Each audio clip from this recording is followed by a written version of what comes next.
Bom, caros amigos, clientes, colaboradores da GM Reis, uma boa noite.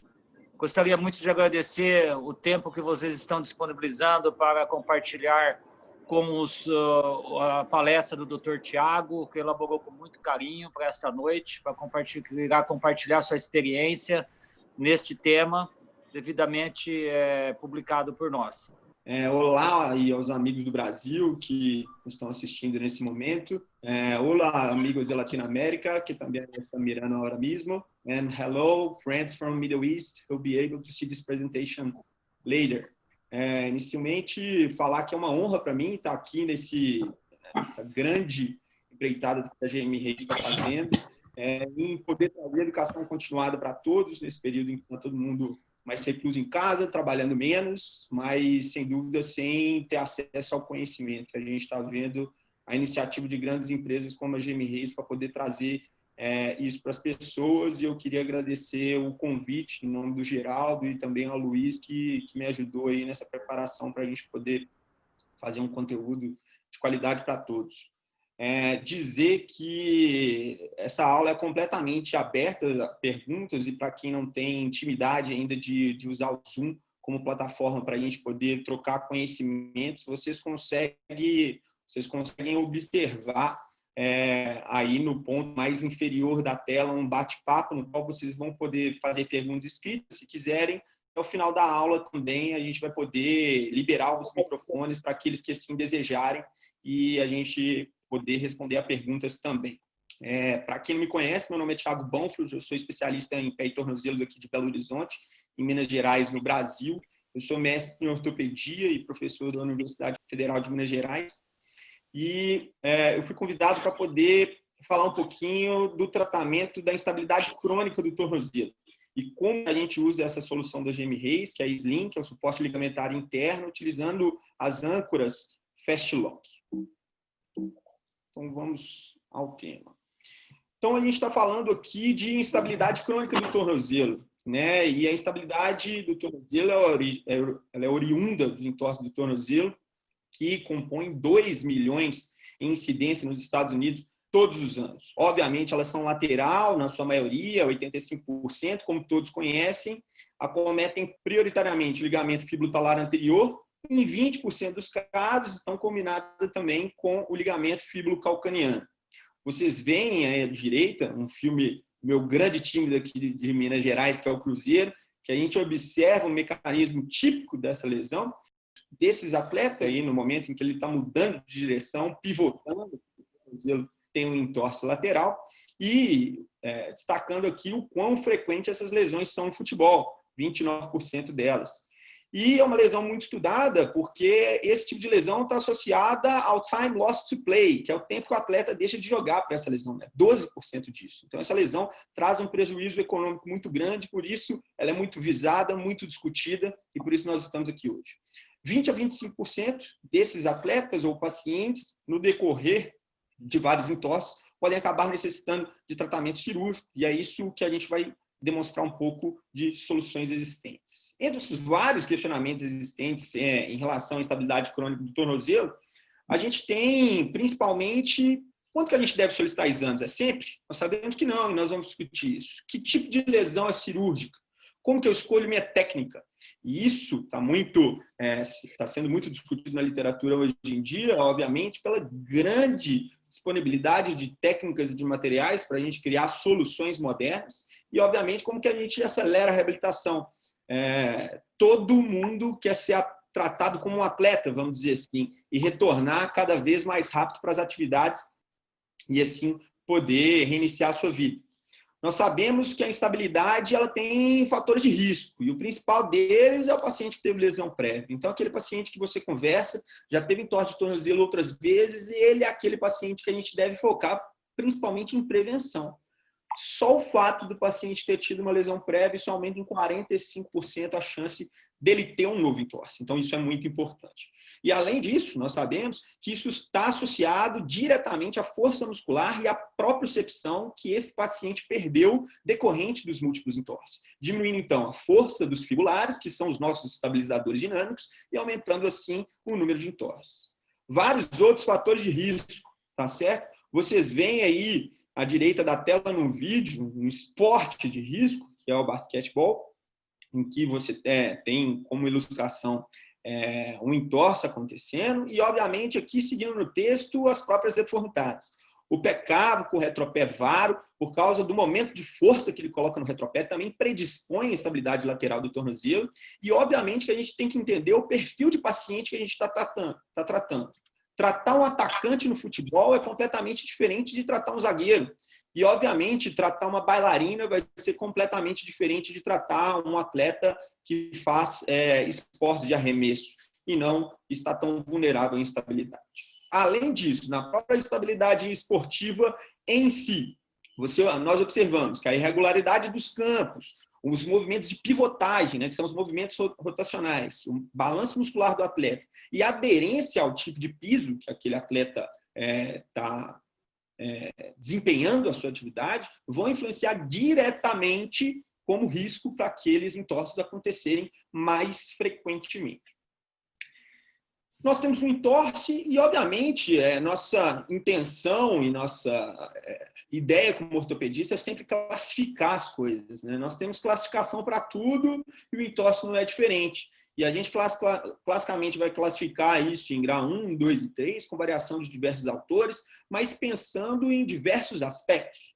Qual foi o mecanismo do trauma? Isso é muito importante a gente ter, quando a gente lida com esportes e com atletas de alto nível, é muito importante até ter vídeos e entender verdadeiramente o mecanismo do trauma.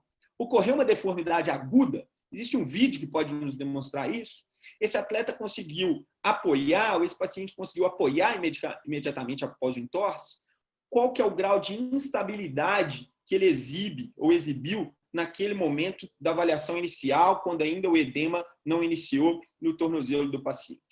Então, como que a gente gradua a intensidade da lesão? E, novamente, eu demonstro aqui para você um entorse do tornozelo acontecendo num jogo do Cruzeiro e fatores que vão ser essenciais para a gente determinar conseguiu terminar o jogo? E se conseguiu terminar o jogo, seria um fator de menor gravidade desse entorse? Se o atleta conseguiu andar após o trauma, outro fator de menor gravidade. O que nós sabemos também é que a amplitude de movimento após o entorse do tornozelo também vai ser muito importante como fator prognóstico. Aqueles pacientes que têm um déficit de extensão estarão relacionados a uma recuperação pior. Além disso, os pacientes que apresentarem uma gaveta e um estresse positivo ou um edema e um hematoma acentuados também serão classificados em uma escala maior da gravidade do entorse e, assim, terão um tempo de reabilitação muito mais prolongado.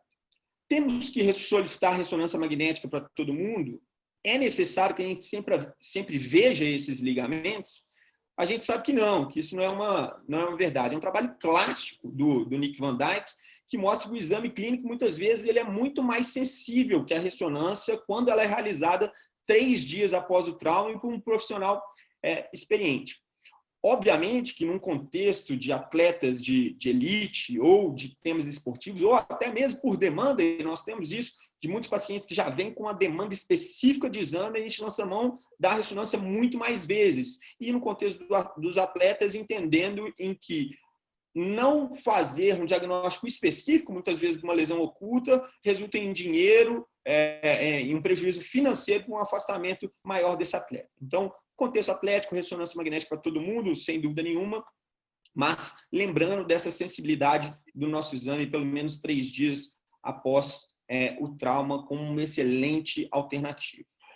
O que todos nós sabemos e o que todos nós fazemos, tá certo? Reabilitação funcional. E é isso que o nosso paciente precisa inicialmente. E ela começa com o clássico PRICE, né, que é um acrônimo de proteção, repouso, gelo, elevação, compressão. Vocês estão vendo aqui uma compressão sendo feita com uma bandagem elástica, com essas talas laterais, e é assim que a gente consegue dar essa estabilização dinâmica. Nesse início, com redução de edema e alívio da dor, possibilidade de uso de Game Ready ou de outros tipos de dispositivo de compressão e gelo para a gente conseguir passar por essa fase muito inicial. progredindo posteriormente com aquilo que a gente quer que nosso paciente ganhe, que é reforçar os fibulares, ganhar estabilização dinâmica, ganhar propriocepção. Isso ele consegue na cama de espuma, fazendo exercícios de TheraBand, saltos laterais, frontais, subindo e descendo escadas, indo para a caixa de areia e colocando o tornozelo dele para, entre aspas, orientar melhor a cicatrização do ligamento, ganhar mais propriocepção, ganhar mais equilíbrio e não ficar vulnerável posteriormente a essas lesões do tornozelo.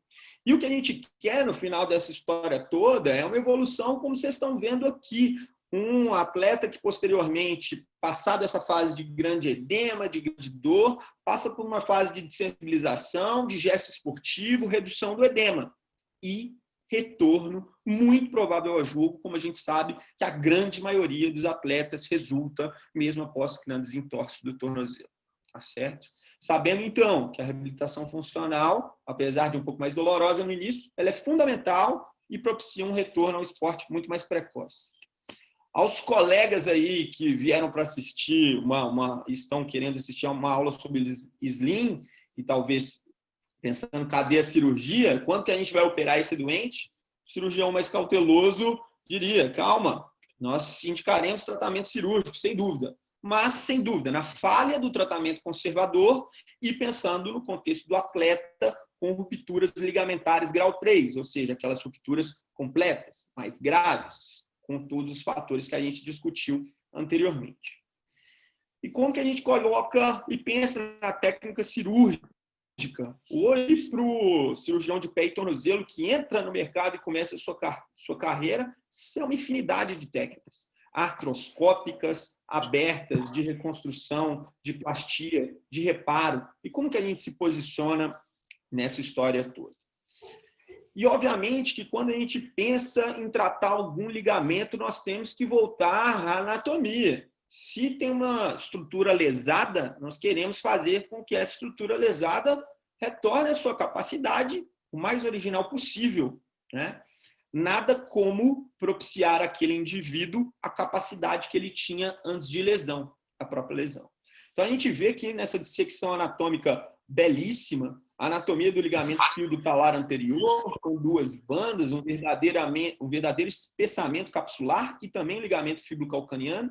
E os estudos anatômicos e biomecânicos sobre isso são muito extensos e nos dão substratos para realmente conseguir entender qual técnica que é melhor para tratar esses ligamentos.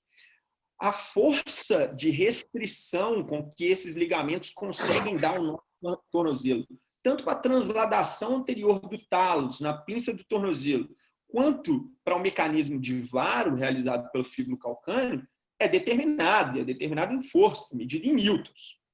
Medindo aqui, como vocês estão vendo, no ligamento fíbulo talar anterior, em torno de 154 newtons, o fíbulo calcâneo um pouco menos, 135, obviamente com as suas variações.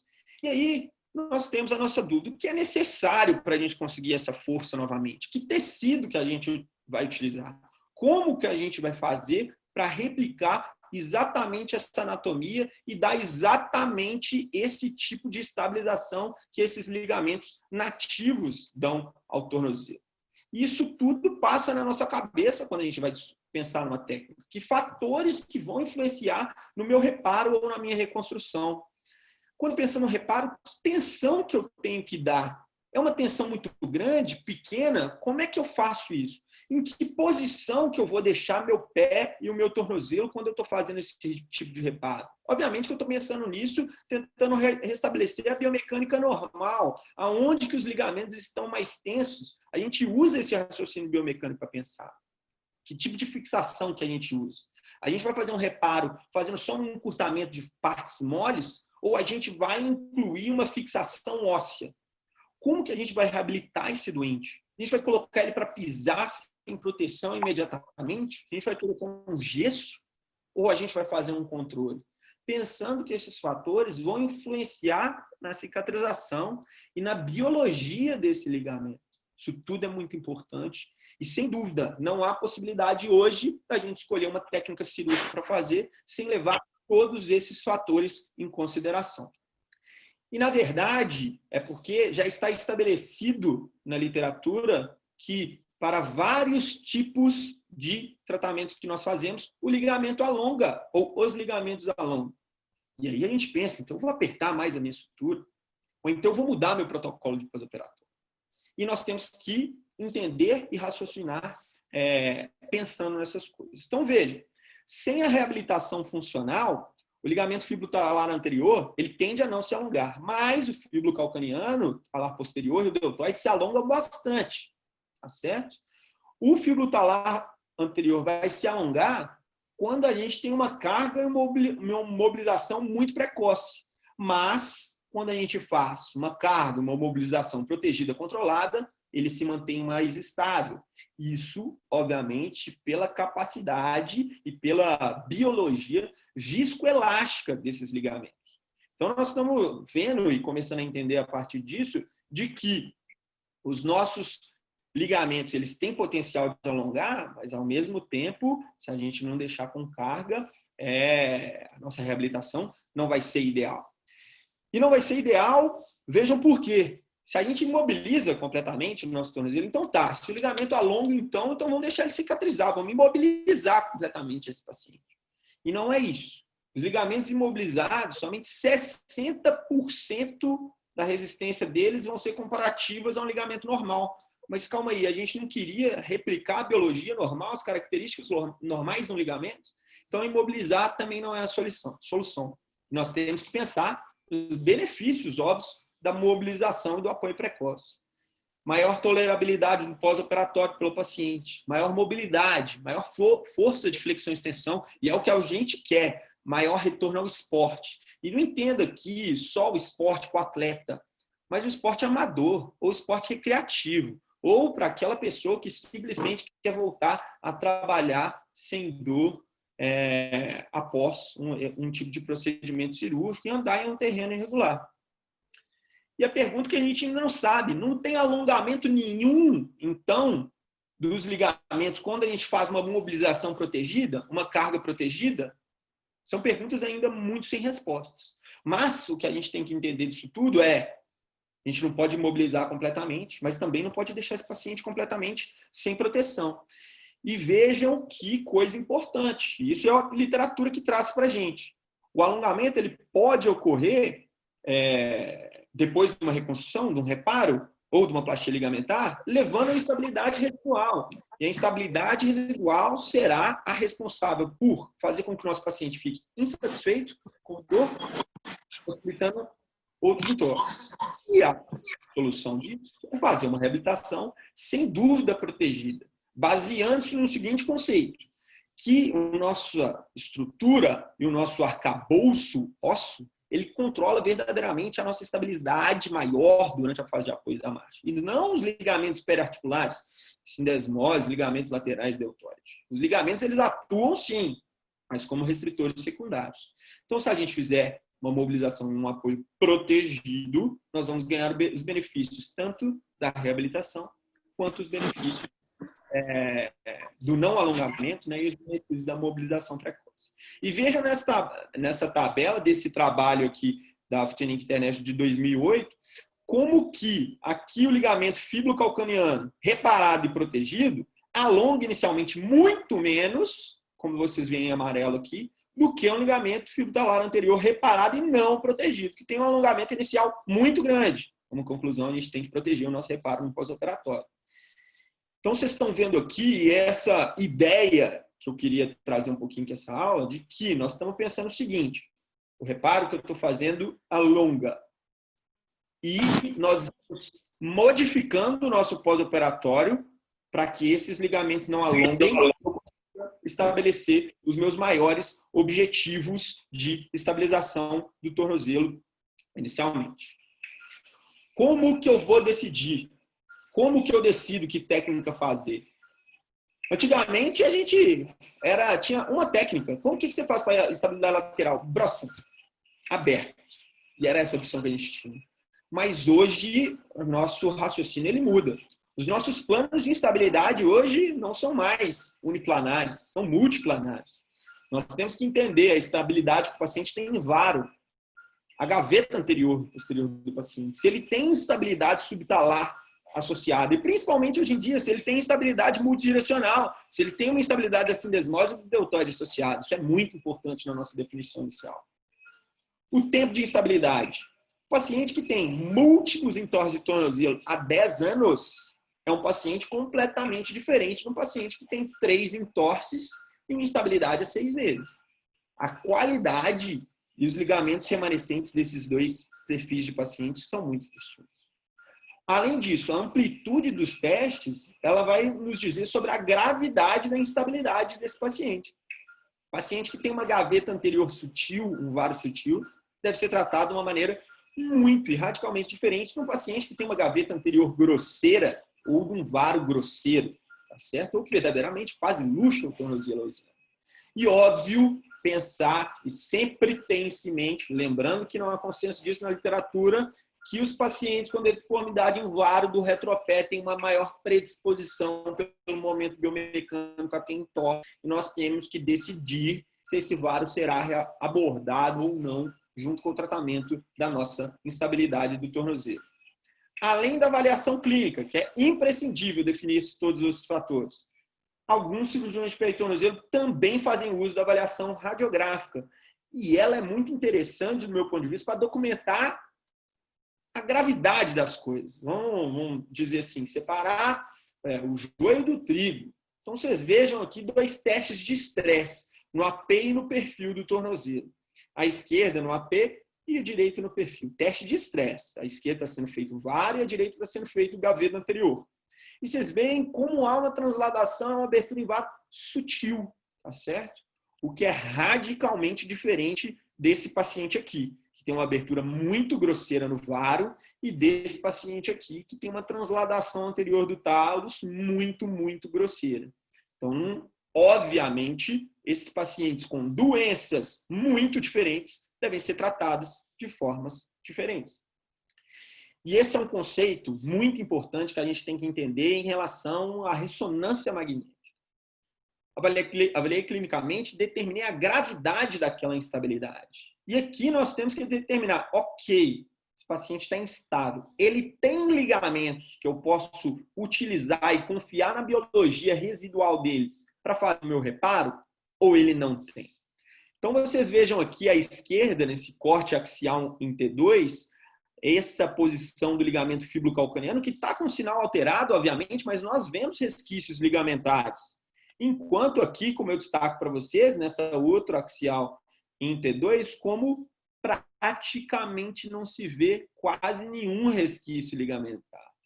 E aqui também, no coronal em T2, em que a gente vê resquícios ligamentares, sinal alterado, obviamente, do fíbulo calcaneano, enquanto aqui nós quase não vemos resquícios ligamentares. Então, obviamente, nós temos 2 grupos distintos. Num paciente que tem biologia residual e num paciente que está praticamente sem ligamentos. E por último, obviamente, avaliar perfil dos doentes. Dentro desse perfil dos doentes, e eu gosto muito dessa figura, que a gente vê nitidamente atletas de alto nível, aqui trazendo o Alex do Cruzeiro, um time também de alto nível aqui de Minas Gerais, e o Michael Jordan fazendo esse tipo de salto e atividade. Obviamente que esses 2 atletas de altíssimo nível devem ter uma proposta de tratamento muito diferente do nosso paciente, que o máximo que ele vai fazer é uma caminhada sentado na esteira e vendo TV, como o Homer Simpson está fazendo aqui. Então, na verdade, nós estamos pensando e assim definindo que a gente tem 2 grandes grupos de pacientes. Obviamente que não é tudo tão certo e não é tudo tão matemático, mas nós observamos que na grande maioria das vezes esse padrão ele se repete. Os pacientes que têm ligamentos presentes, e vamos definir isso como um grupo, são aqueles pacientes que têm uma instabilidade menos evidente. A dor deles é mais nos locais anatômicos do ligamento, ali na goteira lateral, na origem do fio do talar anterior. Tem uma alteração do balanço muscular, mas não tão evidente. Os pacientes com ligamentos ausentes serão aqueles pacientes com uma instabilidade mais grosseira, uma dor até mesmo por lesões associadas, com uma alteração do balanço muscular muito mais evidente, que podem ter outras lesões dos fibulares, então, de instabilidade mais grave. E aí, para a gente organizar nossa mente, a gente fica com duas grandes opções, obviamente sem matemática nessa história, o tratamento é ultra individualizado, de pacientes que têm ligamentos presentes, com uma estabilidade mais sutil, em que a gente vai pensar fazer técnicas de reparo, plastia ligamentar. Então, Broston Good aberto, Broston artroscópico, opções, ok? Ou aqueles pacientes que vão ter ligamentos ausentes, em que a gente tem que trazer ligamentos ou substituir aqueles ligamentos de alguma forma, ou seja, reconstrução ligamentar. Nós estamos falando dessa outra etapa. Usando tendões autólogos ou enxerto, fazendo isso de forma aberta, ou num P anti-roll, que é fazendo isso de forma percutânea, ou um A anti-roll, fazendo isso de forma artroscópica, tá certo? E pensando, obviamente, que outros fatores podem influenciar nessa decisão. Perdão. O IMC do paciente influencia, as doenças do colágeno podem influenciar e, obviamente, que a atividade, o perfil do doente pode e deve influenciar nessa decisão cirúrgica. Entre os reparos que nós temos classicamente aí, para os pacientes com os ligamentos presentes, o Broston aberto, o Broston artroscópico. Vocês veem à esquerda o Broston aberto e o artroscópico, com resultados funcionais, vamos dizer assim, no desfecho final, muito semelhantes na literatura. E vocês veem aí como que, mesmo o Broston artroscópico, ele consegue dar uma excelente estabilidade no intraoperatório e mostrando aí também no pós-operatório, no single leg hop test, como que o paciente obtém uma boa estabilidade, sem dúvida. Esse é um vídeo que, infelizmente, eu não consegui corrigir, mas ele coloca aqui para a gente o Broston aberto. Vocês viram inicialmente ali o ligamento fibular anterior, com a retinácula inferior dos extensores sendo tracionada posteriormente.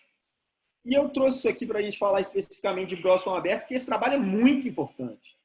O trabalho do American Journal of Sports Medicine, follow-up de 9 anos com Broston, a técnica que os cirurgiões de pé e tornozelo mais fizeram na história. E aqui nós temos um segmento enorme, uma revista muito importante, 9 anos. E vejam como os resultados, eles não são tão bons como a gente gostaria ou como a gente teria indicado previamente. 58% somente retornam às funções prévias.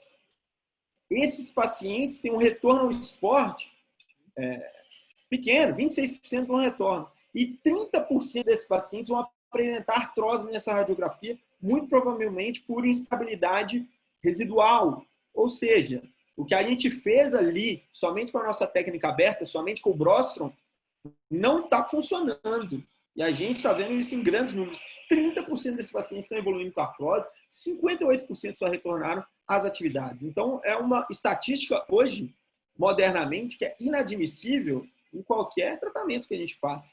Você admitir 40% de insucesso, ou mais que isso, é muita coisa. E daí, trazendo um pouco especificamente para o tema da aula, tem-se a ideia de como que a gente pode tentar melhorar um pouco isso, né? E daí que a gente vem com um conceito do suporte ligamentar interno.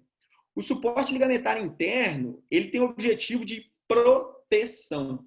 E essa é que deve ser a ideia, tá certo? Ele não substitui o reparo de Broston ou Broston Good, tá certo?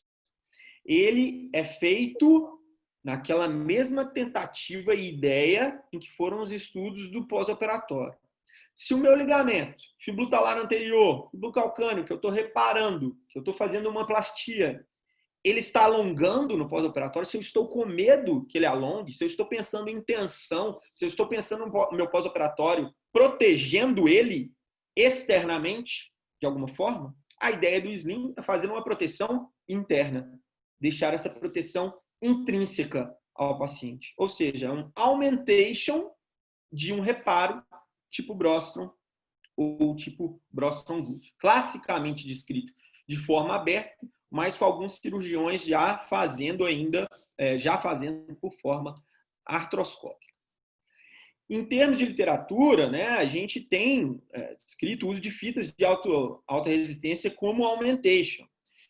E trazendo dois importantes trabalhos aqui, que são trabalhos que definem propriedades biomecânicas, esse trabalho do American Journal of Sports Medicine de 2014, em que vocês veem aqui nesse gráfico, isso foi testado a falha em azul, com quantos newtons que o ligamento fibular anterior falhava, 150 newtons. Esse ligamento rompido e fazendo-se o brostrom se rompia em torno de 75 newtons. E quando a gente fazia o reparo com o brostrom mais a fita de alta resistência, essa falha ia para 250 newtons.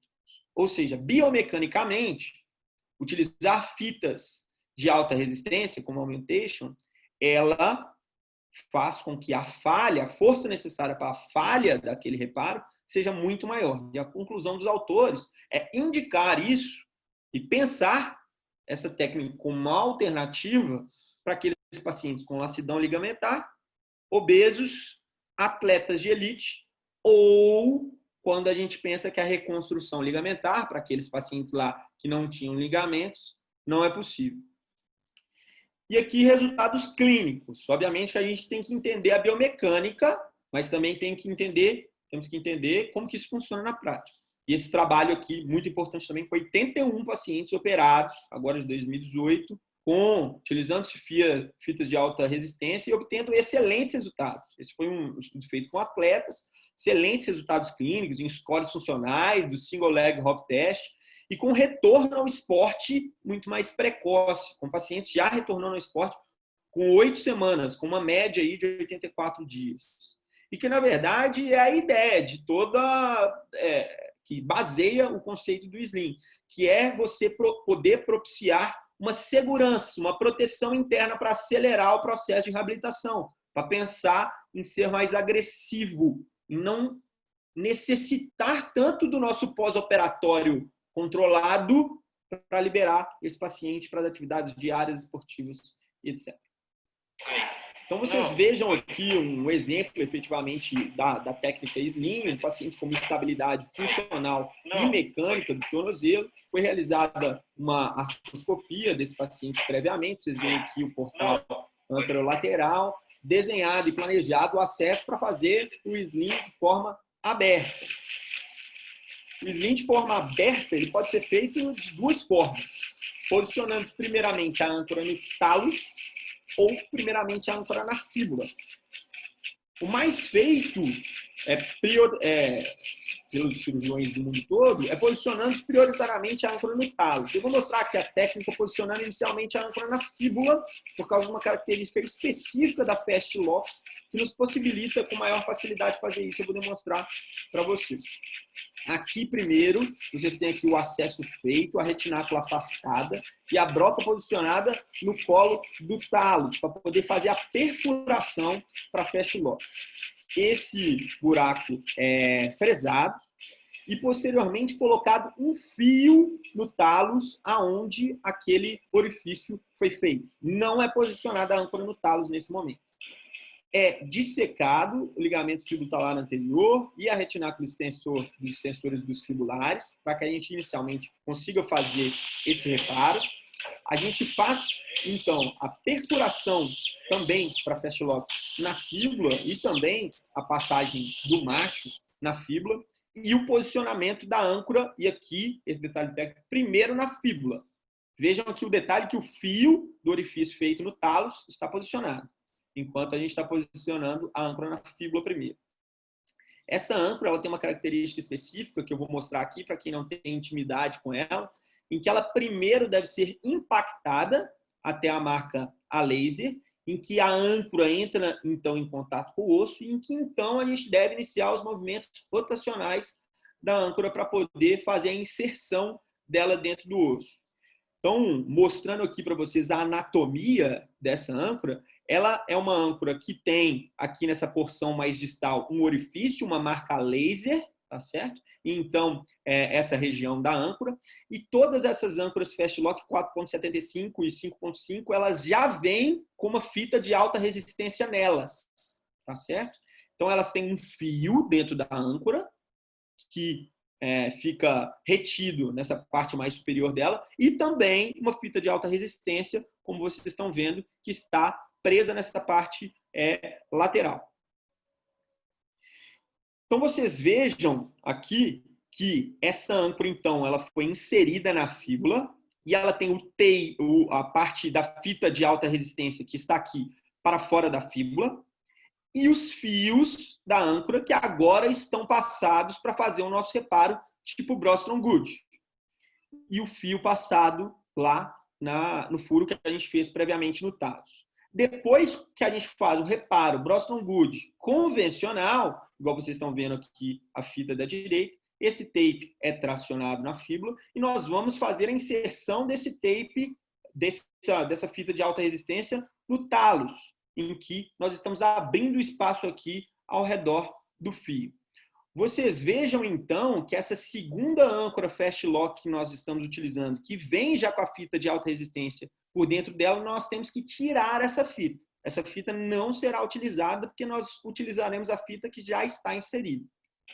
Então, a gente faz esse movimento, como descrito aqui no vídeo, para colocar o fio da fita que está para dentro dessa âncora, vamos tirar o fio e posicionar a âncora naquele furo pré-estabelecido que nós colocamos no talos.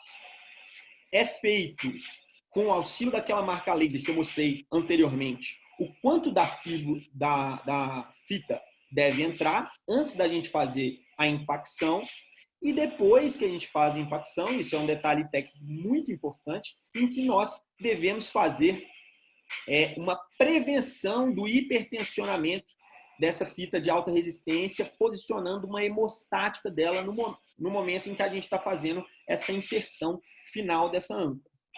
E aqui vocês veem a hemostática posicionada, e então a âncora sendo inserida, e posteriormente a inserção da âncora, a retirada dos fios da âncora para então girar esse dispositivo inferior e fazer a retirada da âncora, obtendo então esse resultado final. Aqui do aspecto mais longínquo e aqui, como vocês veem, a fita passada do talos para a fíbula e com outros pontos realizados. Aqui colocando, então, coloquei ali como que a gente faz essa técnica posicionando da fíbula para o talos primeiro, mas aqui mostrando só o aspecto que a gente consegue observar quando a gente faz a técnica mais corrente, né, entre cirurgiões de pé e tornozelo na literatura, que é fazer a inserção primeiro no talos e depois na fíbula, em que eu tenho aqui a fita de alta resistência passada no talos, para depois ser inserida na âncora e posicionada na fíbula. A diferença aqui é que quando se faz dessa forma, nós devemos utilizar outras âncoras para poder fazer, ou outra âncora para poder fazer o reparo tipo Brostrom Good, enquanto que fazendo da técnica primeiro na fíbula para o talos, a gente pode utilizar os próprios fios da Fast Lock para poder fazer o reparo tipo Brostrom Good. Finalizando aqui, após a parte técnica, como é que a gente decide que esse paciente volta ao esporte? Como é que a gente decide que ele volta para o dia a dia? Como que a gente faz essa avaliação funcional dele? E, obviamente, que isso tudo não tem subjetividade. A gente está lidando com pacientes hoje muito demandantes ou com atletas muito demandantes. Então, nós temos, sem dúvida, fazer a avaliação funcional observando os saltos laterais, frontais, habilidade e equilíbrio para a propriocepção para descer escadas, utilizando isocinético, uma alternativa muito importante que a gente tem para poder documentar essa força muscular reestabelecida, observar simetrias entre os dois lados e o retorno da amplitude de movimento para, com certeza, conseguir liberar esse atleta ou esse indivíduo para o esporte sem maiores problemas e sem risco de retorno da instabilidade. O que levar para casa, e eu vi que teve talvez algumas perguntas no bate-papo, encerrando aqui, a gente vai responder. Vou te pedir o auxílio aí, Luiz, para a gente conseguir ver se a gente conseguiu responder tudo. Mas, essencialmente, nós devemos pensar que, ao tratar a instabilidade crônica do tornozelo, para decidir a técnica, não é simples. Nós temos que pensar em vários fatores. Achados anatômicos, achados clínicos, imaginológicos e o perfil do paciente. Então, a escolha ela não é simples, ela deve ser individualizada e levar em consideração todos esses fatores. A técnica descrita, o Slim, ele deve ser considerado para fazer um augmentation em pacientes específicos, atletas, pacientes com MCA alto, com lacidão ligamentar e também, de acordo com aquele artigo do American Journal, para pacientes em que a gente, por algum motivo, pensa que a reconstrução ligamentar não é possível. E, obviamente, associar os fatores e a nossa reabilitação funcional protegida para conseguir os melhores resultados. Obrigado. Aqui, ó, tem uma pergunta do colega Gustavo Nunes, aqui também de Belo Horizonte, e agradecer o Gustavo pela pergunta. Ele está perguntando assim: Tiago, você acha que com o implemento das fitas, as reconstruções usando enxertos de tendão estão perdendo espaço?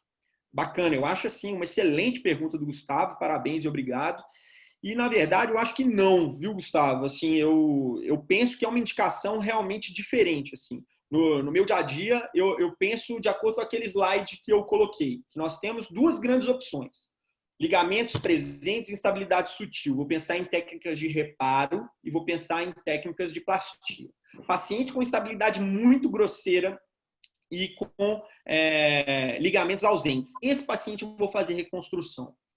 Fazer o suporte ligamentar, para mim, entra naquele paciente que tem uma instabilidade sutil, que tem ligamentos presentes, que eu vou fazer Brostrom, Good, e que eu quero acelerar a reabilitação dele de alguma forma, ou que eu tenho algum fator predisponente que eu penso que aquela meu reparo ou minha plastia pode alongar mais precocemente do que o previsto, vamos dizer assim.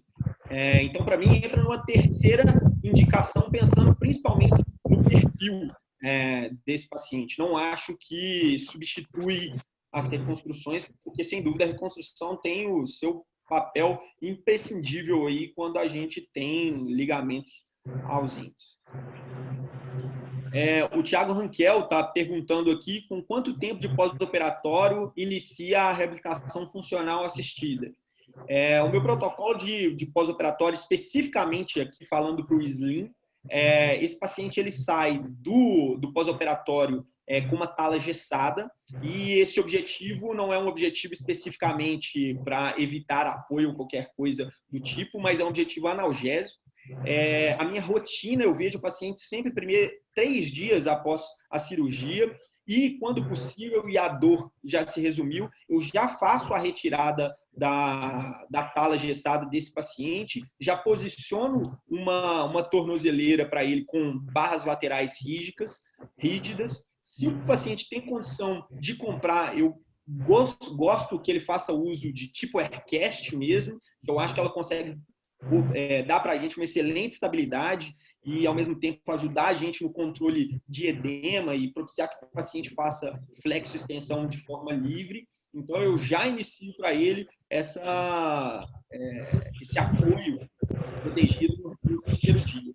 E, sem dúvida nenhuma, a fisioterapia e o fisioterapeuta tem que estar muito do lado da gente nesse processo, já deve iniciar as atividades, e assim eu indico o mais precoce possível, e se for possível já nesse terceiro dia. Então, possibilidade de usar Game Ready para controle do edema e para poder fazer a redução da dor do paciente, já poder fazer terapias antiálgicas, com eletroterapia, com fortalecimento muscular já inicial, de musculatura glútea, de musculatura do quadríceps, iniciando já a ADM ativa para que esse paciente consiga efetivamente ganhar os benefícios de uma reabilitação acelerada. E é esse o objetivo que a gente tem. Ou seja, fazer um slim e segurar o paciente para pisar ou retardar a fisioterapia, o ADM, você está indo num contrassenso. Então, é o seguinte, usando slim,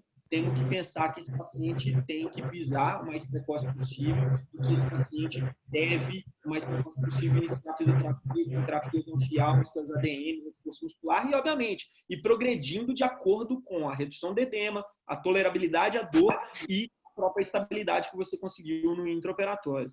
E se alguém quiser fazer uma pergunta aqui, também está possível fazer no bate-papo. Está fazendo uma pergunta para vocês aí, Existe a de 3,5 e estamos desenvolvendo a de 2,5 também. A de 3,5 já tem no mercado. Nós temos uma que é bem pequenininha, que é mais utilizada para escafo semilunar, e temos uma 3,5, pequena falando no sentido de comprimento, né? E uma de 3,5 que o pessoal usa para a cirurgia do tornozelo também. Isso. Só lembrando, Geraldo, que a de 3,5 que vocês comercializam, ela não vem com a fita de alta resistência, né? Então, as não, âncoras... ela não vem com fio, com a fita ela vem. Ela não vem com fio. Perfeito. Ela não vem com fio, ela não é canulada, ela vem com a fita só. Exato. Tá certo? E eu acho essa pergunta do Gustavo é muito interessante, que na verdade ele viu que eu usei duas 4,75 aí na técnica, e obviamente que vamos dizer assim, talvez um receio de você colocar uma âncora tão grande. Eu não acho que essas âncoras são grandes nem para a fíbula, nem para o talos, e eu acho que usando a 4,75 a gente tem essa possibilidade de ter tanto fio de alta resistência quanto fita de alta resistência na mesma âncora já posicionando.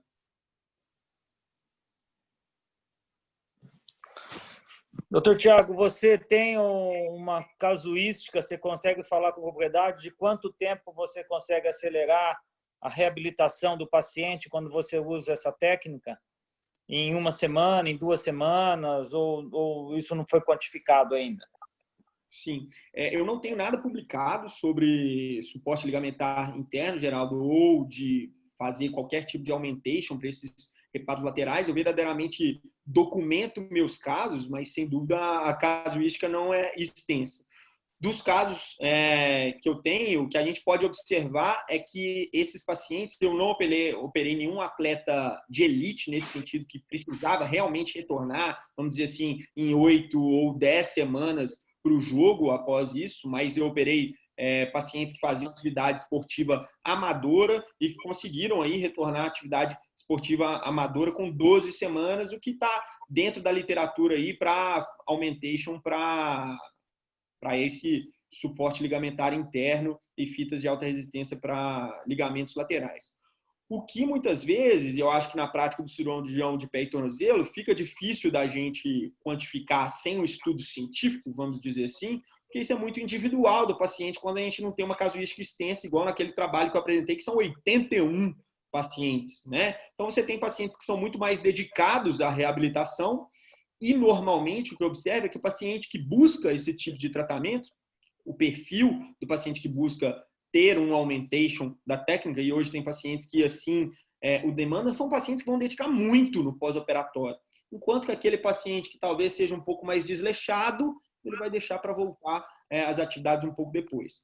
Agora, em termos de segurança do cirurgião para autorizar esse retorno, isso sem dúvida é muito importante. Eu acho que é isso que a técnica consegue nos dar com mais propriedade.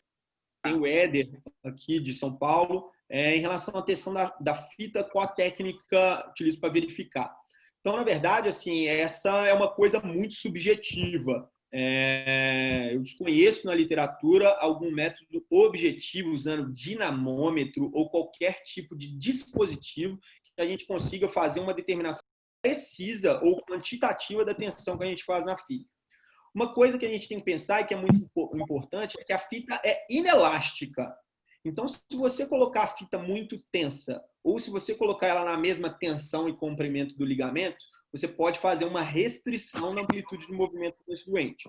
Então, a técnica descrita é que você posicione uma hemostática, tá certo? Abaixo da fita, quando você está fazendo a inserção da segunda âncora. E esse afrouxamento propiciado por essa hemostática, é o ideal, entre aspas, que a gente tem que deixar na tensão da fita. Mas, obviamente, isso é de descrição técnica e não tem qualquer tipo de comprovação ou talvez de parâmetro objetivo que você tem que colocar. Mas é a ponta de uma hemostática e, na verdade, isso vai muito da sua sensibilidade, para você não deixar a coisa muito apertada, mas também não muito frouxa, para ela efetivamente não ter qualquer tipo de ação. Tem uma pergunta aqui do McBride, eu vi aqui. Obrigado aí pela presença, McBride. McBride é um grande colega aqui de Belo Horizonte, foi meu preceptor aí na residência, então eu fico muito contente aí da participação na pergunta. Qual confiabilidade você acha tem a ressonância para determinar se um ligamento é viável ainda ao reparo ou não? Isso é uma pergunta muito interessante, né? E, na verdade, para mim, é uma coisa de tudo ou nada, né? Nós temos a ressonância, igual eu mostrei, normalmente quando a gente vai fazer a aula, a gente mostra isso. A ressonância que te mostra que tem ligamento, com certeza. Você vê resquício de fíbulo talar anterior, você vê resquício de fíbulo calcaneano, então você vê que ali tem resquício ligamentar, que as fitas estão muito bem orientadas. E aí a gente confia que os ligamentos estão presentes. E da mesma forma, você tem a ressonância, você não vê nada de ligamento. Você vê um vazio naquela área anterolateral ou um vazio abaixo da fíbula. E aí, esse é o tudo, esse é o nada. Obviamente, eu acho que a sua pergunta é muito pertinente nesse sentido. A gente tem uma área cinzenta nesse caminho, que é em que a gente fica realmente com dúvida. Será que esse resquício, esse tom de cinza, esse sinal de cinza da ressonância magnética é confiável o suficiente para que eu consiga confiar que meus ligamentos estão presentes? E aí, o que a gente deve lançar mão, sem dúvida, são das outras formas. Principalmente utilizar da nossa habilidade clínica de mensurar o quanto esse paciente é instável. A gaveta dele é grosseira, o tempo de instabilidade é muito grande, esse paciente é obeso, esse paciente tem lacidão ligamentar, e aí eu acho que não utilizar só a ressonância nessa área cinzenta, mas utilizar parâmetros clínicos e o parâmetro do perfil do doente para nos ajudar nessa definição. Mas, sem dúvida nenhuma, existe uma área cinzenta nessa história da ressonância magnética. Thiago, tá me ouvindo? Estou te ouvindo sim. É o João? Isso. Perfeito. Só uma dúvida na questão, assim, nas reconstruções com lesão associada, né? Aí, no caso, com fíbulo calcâneo, vocês também têm usado o suporte? Perfeito. Na teoria, quando a gente está fazendo um suporte ligamentar interno associado a Brostrom Good, nós estamos fazendo uma estabilização em varo também por causa da retinácula inferior dos extensores. Retináculo inferior dos extensores, que a gente está fazendo na parte good da técnica, eles nos dão estabilidade em varo. A descrição específica é você fazer o suporte ligamentar só para o fíbulo talar anterior. Eu tenho um caso em que, na verdade, eu não fiz fíbulo talar anterior. O paciente tinha uma instabilidade em varo muito mais grosseira do que uma gaveta e até por disponibilidade de material que eu tive, eu tomei a opção por fazer um suporte ligamentar interno somente para o fíbulo calcaneano. Esse era um paciente que tinha um retropé varo, que eu fiz osteotomia de calcâneo também, e que eu fiz um Brostrom Good mais uma fita de alta resistência para o fíbulo calcaneano. Mas eu nunca fiz com duas fitas, para fíbulo talar anterior e para fíbulo calcaneano. Agradecer muito o Dr. Thiago pela belíssima apresentação, super esclarecedora. Eu acho que todos nós ficamos muito satisfeitos da possibilidade de você compartilhar todo esse conhecimento conosco. Então, uma boa noite para todos vocês. Muito obrigado por compartilhar o tempo conosco. Muito obrigado e obrigado, Geraldo, Luiz, pela oportunidade e um grande abraço.